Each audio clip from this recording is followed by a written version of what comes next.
Hello friends, एक बार फिर से स्वागत है आप सबका माई साइंस अकेडमी पर। हम पढ़ रहे हैं बीएससी पार्ट फर्स्ट मैकेनिक्स और यूनिट चल रही है हमारी मोशन अंडर सेंटर फोर्सेज। दोस्तों, केंद्रीय बलों के अधीन गति में लास्ट लेक्चर में हमने पढ़ा केंद्रीय बलों के अंतर्गत गति का समीकरण। तो यदि आपने वो लेक्चर नहीं देखा तो आप मेरी प्लेलिस्ट पे जाके देख सकते हैं। और दोस्तों, आज का हमारा टॉपिक है केपलर का नियम। तो दोस्तों, आपने पढ़ा होगा 11वीं क्लास में हम पढ़ते हैं केपलर के नियम। तो दोस्तों केपलर ने विभिन्न ग्रहों की गति का अध्ययन करके 3 नियम दिए। दोस्तों, कौन कौन से दिए? पहला नियम लॉ ऑफ ऑर्बिट्स,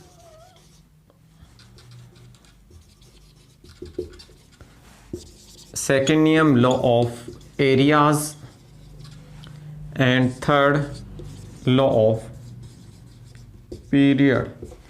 यानी कि एक पहला नियम बताता है इसकी कक्षीय गति के बारे में, दूसरा नियम बताता है कि परिक्रमण कर रहे ग्रह के द्वारा जो काटा गया क्षेत्रफल है या क्षेत्रीय चाल है d/dt को, और तीसरा बताता है आवर्त काल को। तो दोस्तों, बीएससी पार्ट फर्स्ट के हिसाब से इंपॉर्टेंट क्वेश्चन बनता है लॉ ऑफ एरियाज, यानी कि जो सेकंड लॉ है केपलर का उससे रिलेटेड। दोस्तों, हम सेकंड लॉ पढ़ते हैं केपलर का। तो दोस्तों, हमें पता है कि सभी ग्रह सूर्य के चारों ओर दीर्घवृत्ताकार कक्षाओं में चक्कर लगा रहे हैं। तो दोस्तों, मैं मान लेता हूँ कि कोई जो ग्रह है वो, हम जानते हैं ग्रह नक्षत्र जो भी हैं सब सूर्य के चारों ओर क्या कर रहे हैं, ये परिक्रमा कर रहे हैं। तो दोस्तों, अगर ये मेरा सूर्य हो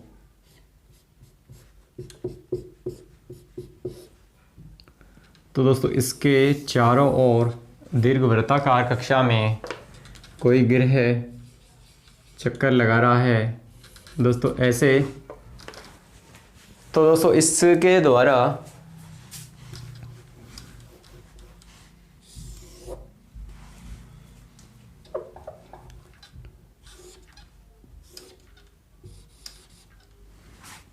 इस ग्रह के द्वारा ये दीर्घवृत्ताकार कक्षा में गति कर रहा है, ये v वेग से गति कर रहा है। तो इस ग्रह की घूर्णी गति में दोस्तों घूर्णन कर रहा है। तो इस ग्रह की घूर्णन गति में जो इसके द्वारा काटा गया क्षेत्रफल, या फिर मैं बोलूँ d/dt, जिसे हम बोलते हैं क्षेत्रीय चाल, या फिर केंद्रीय बलों के अधीन जो ये ग्रह गति कर रहा है, तो इसके द्वारा जो काटा गया क्षेत्रफल है यानी कि d/dt, ये क्या रहता है, नियत रहता है। तो दोस्तों इसको हम प्रूव करके देख लेते हैं कि ये जो काटा गया क्षेत्रफल है ये नियत रहता है कि नहीं। तो दोस्तों, मैं मान लेता हूँ ये r त्रिज्या के एक पथ में गति कर रहा है, और ये जो चाप है ये दोस्तों है r/d²। और दोस्तों जो ये जैसे ऐसे गति कर रहा है, तो जो इसमें जो विस्थापन हो रहा है वो मान लेता हूँ मैं d², यानी कि कौन ये विस्थापन है मेरा, d²। तो दोस्तों गति कर रहे ग्रह का कोणीय विस्थापन d² है। तो इसके द्वारा जो क्षेत्रफल काटा गया क्षेत्रफल है dA, वो क्या हो जाएगा, dA बराबर हो जाएगा 1/2 आधार इंटू ऊंचाई, यानी कि ये r इंटू d²। तो दोस्तों dA बराबर आ जाता है यहाँ से 1/2 r²d²। और दोस्तों मेरे को निकालनी है क्षेत्रीय चाल, यानी कि d/dt। तो मैं क्या कर लेता हूँ, इसका t के सापेक्ष अवकलन कर लेता हूँ, यानी कि dA/dt। तो ये क्या आएगा, d/dt करूँगा मैं तो 1/2 और दोस्तों आर स्क्वायर है, तो इस आर स्क्वायर को मैं कांस्टेंट मान रहा हूँ और डी थीटा को मैं लिख सकता हूँ डी थीटा अपॉन में डी टी। दोस्तों ये डी बराबर आ गया half R square D theta upon में डी टी। अब दोस्तों हम जो कोणीय वेग को क्या बोलते हैं, ओमेगा इक्वल टू होता है डी थीटा अपॉन में डी टी, यानी कि यहाँ से मैं लिख सकता हूँ इसको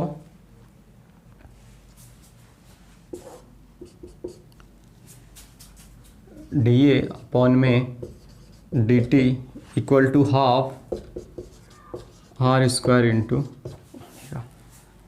अब दोस्तों ये आया D A equal to D upon में D T equal to half R square into omega. अब यदि मैं इसमें एम की ऊपर नीचे गुणा कर दूं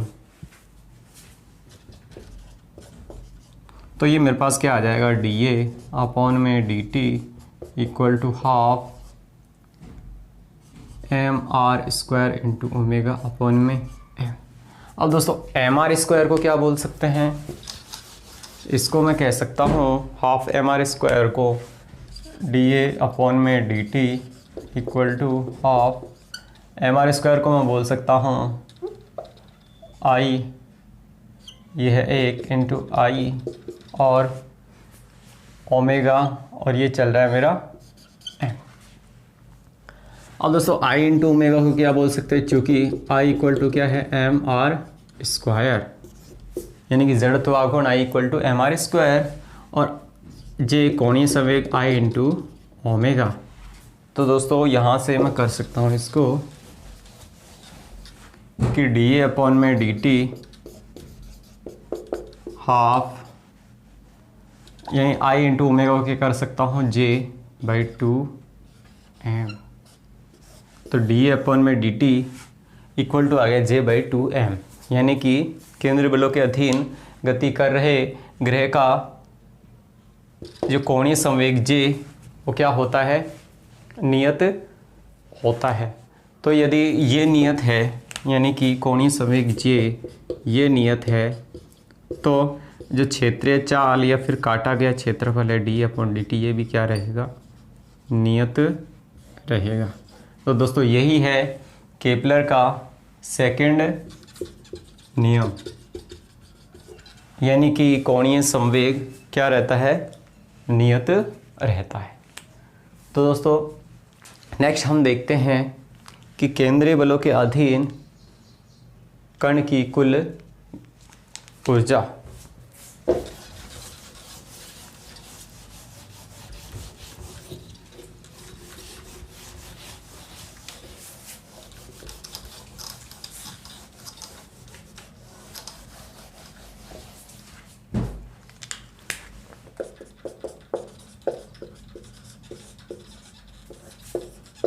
केंद्रीय बलों के अधीन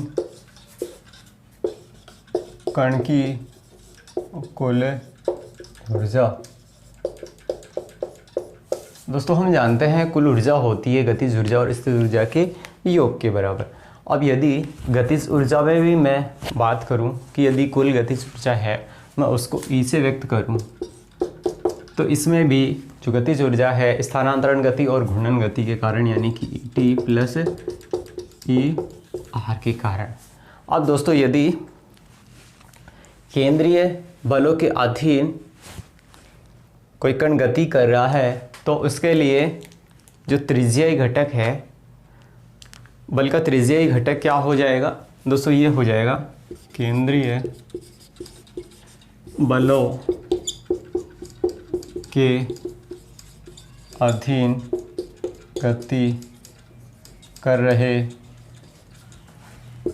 कण का त्रिज्यीय घटक, यानी कि बल का त्रिज्यीय घटक क्या हो जाएगा दोस्तों, एफ आर इक्वल टू क्या होता है, एम ए, यानी कि ए को क्या लिख सकता हूँ, त्वरण को मैं डी टू आर अपॉन में डी टी का स्क्वायर, या फिर मैं लिख सकता हूँ डी टू आर अपॉन में डी टी का स्क्वायर को कि एम आर और टी थीटा अपॉन में D T.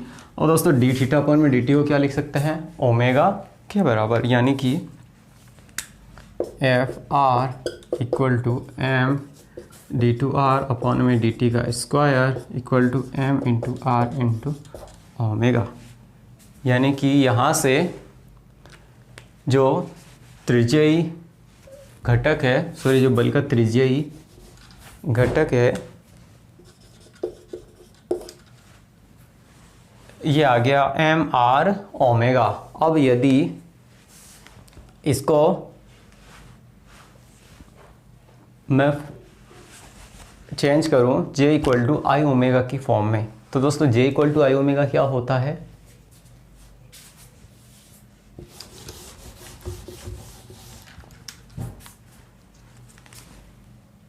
J equal to होता है आई ओमेगा के। अब यहाँ से मैं ओमेगा का मान निकालूं तो ओमेगा का मान क्या आएगा? जे अपॉन में आई। तो दोस्तों ये जो आ रही है मेरे पास equation F R equal to M D two R और equal to M into R into omega. अब यदि इसमें मैं ओमेगा की जगह ये वैल्यू पुट कर दूं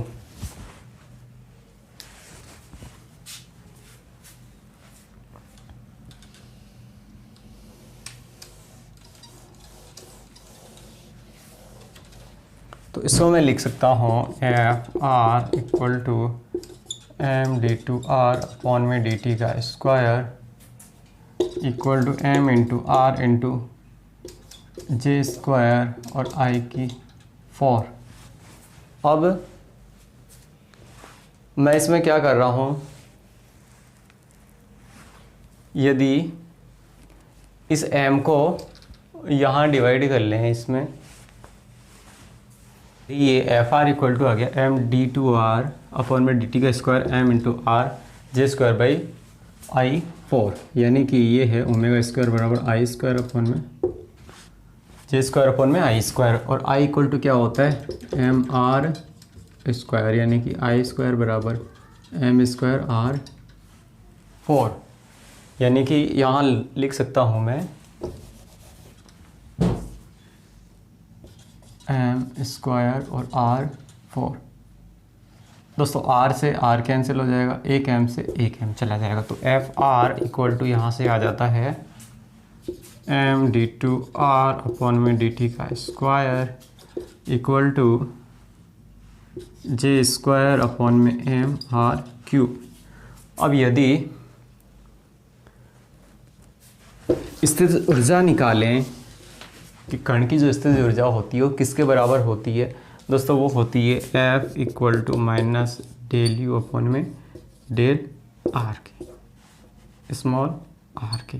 यानी कि ये जो इक्वेशन है ये इक्वेशन इस इक्वेशन के बराबर होनी चाहिए। यानी इसको अगर इक्वेशन में दे लूँ,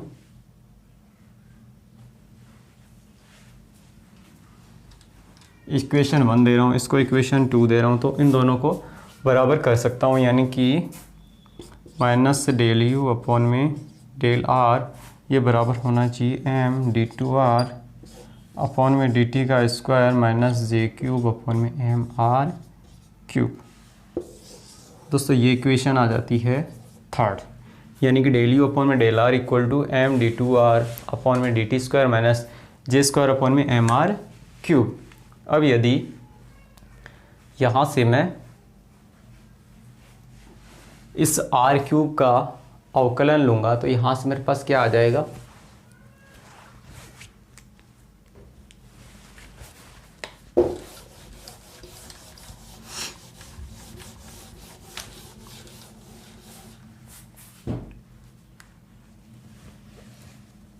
यानी डेल अपॉन में del are equal to 1 upon R cube, sorry R square का लेता हूँ तो ये क्या आएगा? -2 और 1 अपॉन में आर क्यूब। अब यहाँ से यदि मैं इसको इधर ट्रांसफ़र कर दूँ तो इसको मैं लिख सकता हूँ 1/2 और r cube 1/2 r cube equal to -1 upon r square.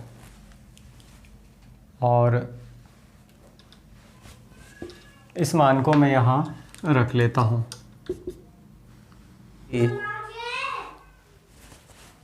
Minus del you upon में डेल आर इक्वल टू हो जाएगा ये m D two are upon में डी टी का स्क्वायर प्लस, अब जो 1/2 है 1/2 और डेल अपॉन में डेल आर और साथ में चल रहा था जे स्क्वायर डेल अपॉन में डेल आर और ये मेरा 1/r²। और अब मैं क्या कर सकता हूँ कि ये जो m D two are upon d T square है प्लस 1/2 एम अपॉन में j square del by del r into 1 upon में r²। अब इसमें जो डेल अपॉन डेल आर है इनको मैं एक साइड ले सकता हूँ, यानी कि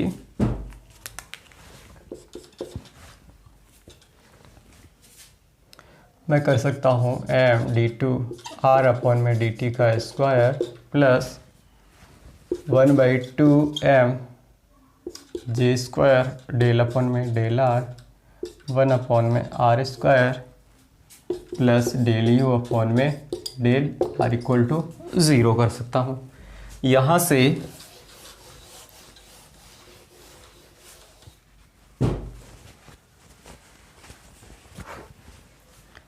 से मैं लिख सकता हूँ इसको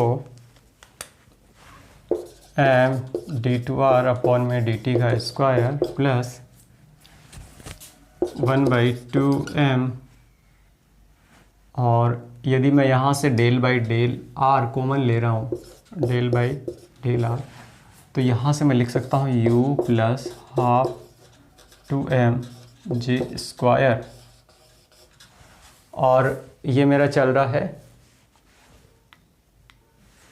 अपॉन में 2i भी यहाँ से चल रहा था, तो यानी कि मैं लिख सकता हूँ इसको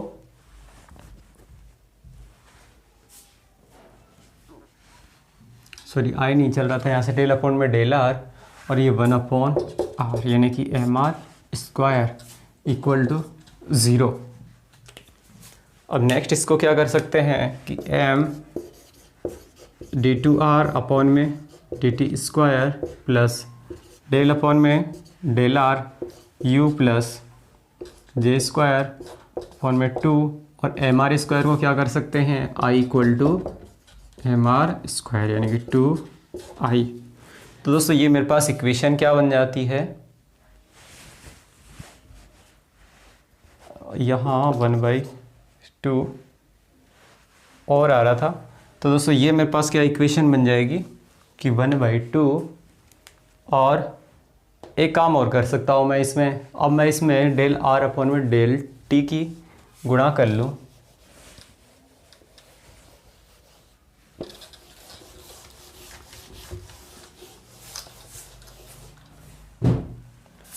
यानी कि M del two are upon में D T square plus del upon में डेल आर यू प्लस जे स्क्वायर अपॉन में 2i equal to 0।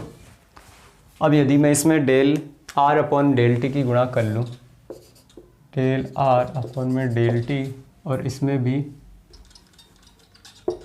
Del R upon में डेल टी, तो यहाँ से क्या हो जाएगा, इसको लिख सकता हूँ m और ये है डेल अपॉन में del t into d are upon में डी टी, ये है डी आर अपॉन में डी टी। तो ऐसे ही ये हो जाएगा डेल अपॉन में डेल आर इंटू इसकी गुणा होगी डी आर अपॉन में डी टी से, यानी कि प्लस डे अपॉन में del t you plus J square by 2i। तो यहाँ से हम लिख सकते हैं, तो दोस्तों ये यहाँ तक आ गया था डी आर अपॉन में डी टी, और m डी अपॉन में D T D are upon में D T plus del upon में D T you plus J का स्क्वायर अपॉन में 2i। दोस्तों ये डी आर अपॉन में डी आर से कट गया था, ये आ गया डी अपॉन में डी टी। अब यहाँ से यदि मैं इसमें से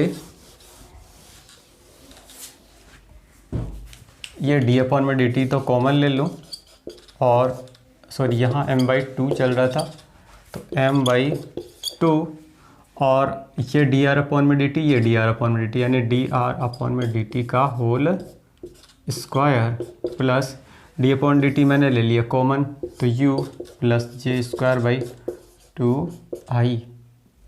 तो दोस्तों ये आ गई मेरे पास डी अपॉन में डी टी इक्वल टू 0 चल रहा था, इक्वल टू 0।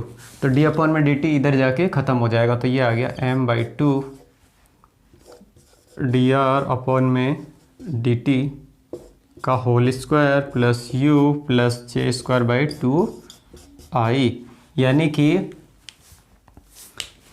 केंद्रीय बलों के अधीन गति कर रहे कण की कुल ऊर्जा जो क्या रहती है, संरक्षित रहती है। यानी कि m/2 डेल आर अपॉन में D T plus you plus J square upon में 2i इक्वल टू 0। तो दोस्तों घूर्णन गति में जो संपूर्ण ऊर्जा वो क्या रहती है, नियत रहती है। दोस्तों पेशेंस से सुनने के लिए धन्यवाद।